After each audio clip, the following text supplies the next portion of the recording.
नमस्कार, मैं दीपक कुमार चंद्रवंशी डीके से हिंदी कहानी में आप लोगों को स्वागत करता हूँ। देखिए, हमारा चैनल भी नया है और आज पहला वीडियो जा रहा है, तो हम आशा करते हैं कि आप लोग इस वीडियो को पसंद करेंगे। कहानी है भूतिया रुद्राली पार्ट 1। तो आप लोग जाइए, इस वीडियो को वॉच कीजिए और देखते रहिए हमारा चैनल डीके से हिंदी कहानी। वीडियो अच्छा लगे तो वीडियो को लाइक कीजिएगा, चैनल को सब्सक्राइब कीजिएगा और शेयर कीजिएगा। कमेंट करके बताइएगा कैसा लगा आप लोगों को और कैसा कहानी चाहिए आप लोगों को, लव स्टोरी, भूतिया या और अन्य। तो हमारे चैनल पे जुड़ने के लिए आप लोगों का तब तक के लिए धन्यवाद और जुड़िए, सब्सक्राइब कीजिए, वीडियो को अपने फ्रेंड्स एंड फैमिली के साथ शेयर कीजिए। धन्यवाद। रुद्राली एक विश्वास कहानी भूत की। लेखिका अनुपमा वर्णवाल। एव रुद्राली पार्ट 1 प्रोलॉग। दृश्य 1। कोष्टक। स्थान अज्ञात। वक्त अज्ञात। एक सफेद रंग की गाड़ी हाईवे के जंगल साइड पर तेजी से भाग रही थी। ऐसा लग रहा था जैसे किसी से रेस लगा रही हो, इतनी तेज बिना रुके चली जा रही थी। फिर जब एकदम सुनसान क्षेत्र आया तो गाड़ी रुक गई। आसपास कोई दूसरी गाड़ियां नहीं थी। सिर्फ सन्नाटे भरी हवाएं चल रही थी। उस सफेद गाड़ी से दो लोग बाहर आए। उनमें से एक लड़का था और एक लड़की। दोनों ने ही काफी सुंदर कपड़े पहने थे। लग रहा था कि शायद किसी शादी से आ रहे हों या शादी में शामिल होना हो, पर जो भी था फिलहाल वे देखने से काफी घबराए हुए लग रहे थे। फिर उन्होंने पीछे वाली सीट का दरवाजा खोला और किसी की बेहोश हो चुकी बॉडी को बाहर निकाला। विस्मयादिबोधक चिन्ह। उसके बाद दोनों में से एक इंसान ने उस बेहोश पड़े इंसान को पीठ पर लादा और जंगल में अंदर जाने लगा। वो दूसरा इंसान भी हाथ में फावड़ा लिए उसके पीछे चल रहा था। कुछ देर बाद चारों ओर ऊंचे ऊंचे पेड़ों के बीच वो पूरी ताकत लगाकर गड्ढा खोद रहा था।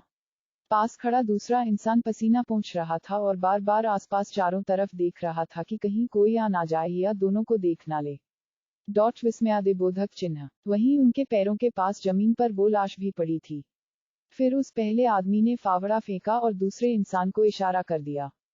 गड्ढा खुद चुका था और अब वे लोग लाश को मिट्टी के अंदर दफनाने लगे। मगर तभी मिट्टी के अंदर से उस लाश का हाथ बाहर निकला और पहले इंसान का पैर पकड़ लिया। अचानक हुई इस हरकत से दोनों घबरा उठे और दूसरे इंसान ने कसकर पहले इंसान की बांह पकड़ ली। दर्द भरी एक आवाज उभरी, मुझे मत मारो। खौफ दोनों की आंखों में दिख रहा था। वो इंसान जिंदा था, मरा नहीं था। मगर फिर अगले ही पल उन दोनों लोगों का चेहरा विकृत हो गया और आंखों में गुस्सा लिए वो जल्दी जल्दी उस पर मिट्टी डालने लगे। उस दर्द भरी आवाज की जगह एक गुस्से भरे आवाज ने ली, मुझे मारकर ये मत सोचना कि तुम लोग बच गए। मैं वापस आऊंगी, मैं वापस आऊंगी। उन लोगों ने उसकी बात अनसुनी करके उसे जिंदा ही दफन कर दिया। फिर हाथ झाड़ा और उस जगह से चले गए।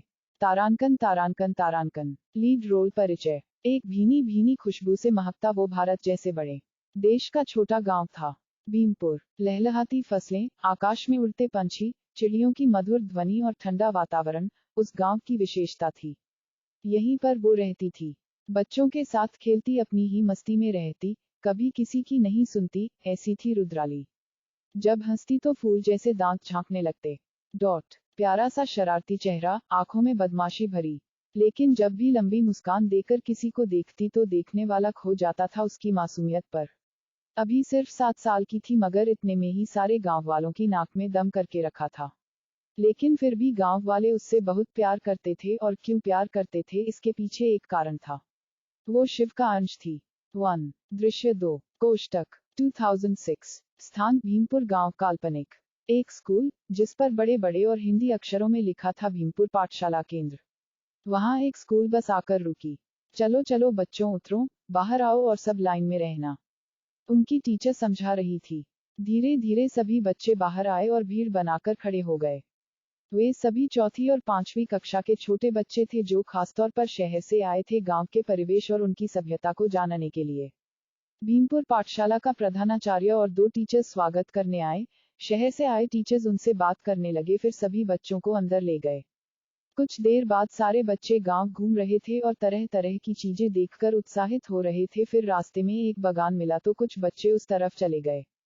चारों ओर पेड़ ही पेड़ था, बच्चे खुश होकर उछल कूद कर रहे थे। कुछ लड़कों ने पेड़ पर चढ़ने की भी कोशिश की मगर तभी अचानक एक का पैर फिसला और वो बच्चा गिरता उससे पहले एक हाथ ने उसे पकड़ लिया। संभाल कर युवान, उसे बचाने वाले बच्चे ने कहा। युवान ने नजर ऊपर की। करीब 9 साल का वो बच्चा बड़ी ही मनमोहक मुस्कान लिए देख रहा था। युवान डरते हुए बोला, सार्थक ... मेरा हाथ मत छोड़ना वरना मैं गिर जाऊंगा। सार्थक मुस्कुरा दिया और कहा, चिंता मत कर और मेरा हाथ पकड़कर ऊपर आने की कोशिश कर।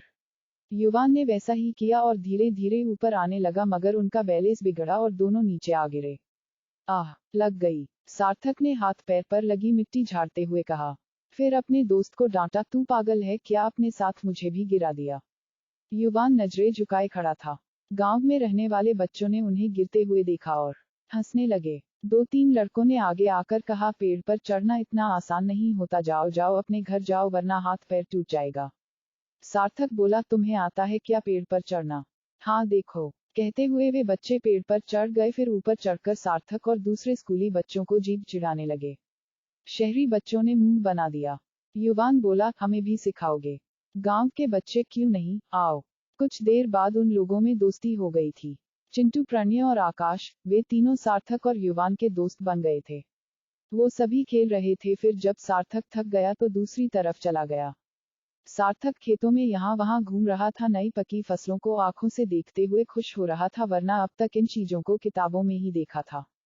फिर उसने एक पौधा तोड़ दिया और उलट पलट कर देखने लगा और कुछ सोचकर एक दाना मुंह में डाल लिया लेकिन अगले ही पल थूक दिया। वो मुंह बिगाड़कर बोला, यक, बेकार है। तभी किसी के हंसने की आवाज सुनाई दी। सार्थक ने वो सुना तो पलट गया। सामने एक लड़की खड़ी थी। वो लड़की 7 साल की थी और हरे रंग की फ्रॉक पहन रखी थी। 2 छोटी चोटियां उसके बगल में झूल रही थी और दांत निकालते हुए वो हंस रही थी। सार्थक चिढ़कर बोला, क्या है, क्यों हंस रही हो? तुम गांव के लोगों को और कोई काम नहीं है क्या जो हमेशा हंसते रहते हो? अभी कुछ देर पहले वो बच्चे हम पर हंस रहे थे, अब तुम हंस रही हो। लड़की ने हंसना बंद कर दिया और बोली, तुम शहर से आए हो ना? सार्थक, हाँ, और मैं 4th स्टैंडर्ड का स्टूडेंट हूँ। सार्थक।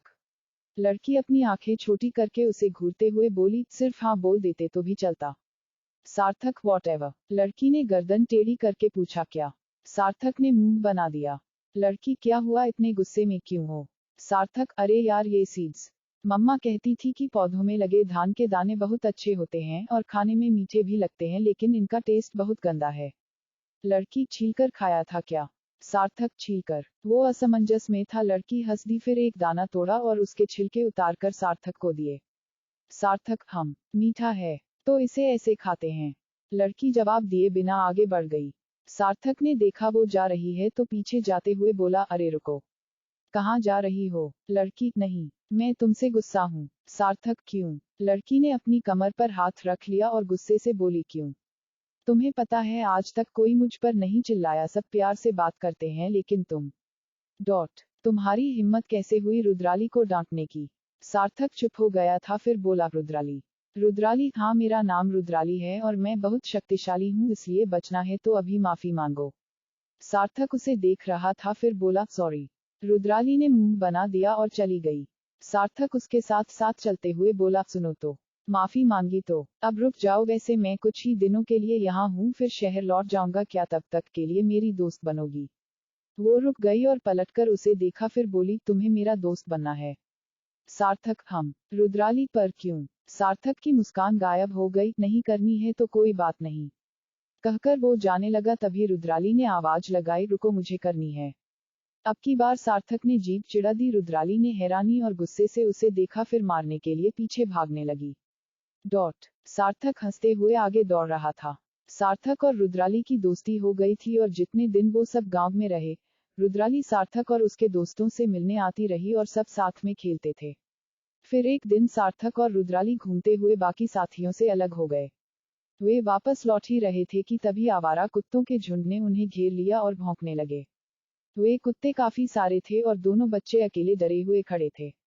सार्थक बोला, रुद्रा, ये डोगिच कहाँ से आ गए? भगाओ इन्हें वरना ये हमें काट लेंगे। रुद्राली, मैं कैसे भगाऊं? सार्थक, अरे तुम ही तो कहती हो कि तुम स्पेशल सुपर गर्ल हो। रुद्राली, हाँ वो तो मैं हूँ लेकिन ये बात इन कुत्तों को नहीं पता है ना। सार्थक, तो कैसे बचें? रुद्राली चुप खड़ी थी, फिर उसने सार्थक की तरफ देखा और मन में कुछ सोचकर तुरंत वहां से दौड़ निकली। सार्थक दंग रह गया कि वो उसे छोड़कर भाग गई। फिर उसने नजर घुमाकर कुत्तों को देखा, वे यमदूत की तरह अटैक करने को तैयार थे। सार्थक अकेले कुत्तों के सामने था और बेचारा हिल भी नहीं सकता था। कुत्ते लगातार घूर रहे थे और गुर्रा रहे थे। रुद्राली कुछ दूर पत्थरों के पीछे छिपकर देख रही थी। कुत्ते आगे बढ़ने लगे और सार्थक पीछे हो रहा था, लेकिन फिर उसने हिम्मत की और पास जमीन पर पड़े ईंटों के टुकड़े उठा लिए और मारने के लिए हाथ दिखाया। कुत्ते हल्का सा पीछे हटे, फिर उसने दूसरे कुत्तों को भी ईंट से डराया तो वे सभी भाग गए। सार्थक की जान में जान आई थी। वो हाथ बांधे गुस्से में खड़ा था और रुद्राली जोर जोर से हंसे जा रही थी।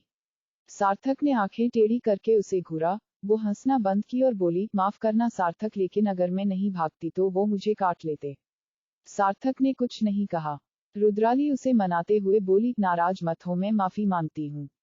सार्थक ने मुंह बनाकर कहा, मुसीबत में छोड़कर भाग गई तुम। ऐसा कोई दोस्त नहीं करता। रुद्राली हंसते हुए बोली, अरे मुझे डर लग रहा था इसलिए। लेकिन मैं वादा करती हूँ, जिस तरह आज तुमने मुझे बचाया है उसी तरह एक दिन मैं तुम्हें तुम्हारे किसी डर से बचाऊंगी, फिर हिसाब बराबर हो जाएगा। अब ठीक है। सार्थक ने उसे देखा, प्रॉमिस। रुद्राली, पक्का वाला वादा। लेकिन अब चले क्या पाठशाला, सभी तुम्हें ढूंढ रहे होंगे। सार्थक ने सर हिला दिया। रुद्राली और सार्थक एक दूसरे से बहुत अलग पृष्ठभूमि से थे, बावजूद इसके दोनों का मन एक दूसरे में लग गया। ये क्यों हुआ वे नहीं जानते थे। लोगों को लग रहा था कि ये शायद बालपन होने की वजह से हुआ होगा, मगर कोई नहीं जानता था कि वो दोनों किस्मत के बनाए एक अनजान धागे से जुड़े हैं और आने वाले भविष्य में एक दूसरे की नियति बनेंगे। अनुपमा वर्णवाल, एव।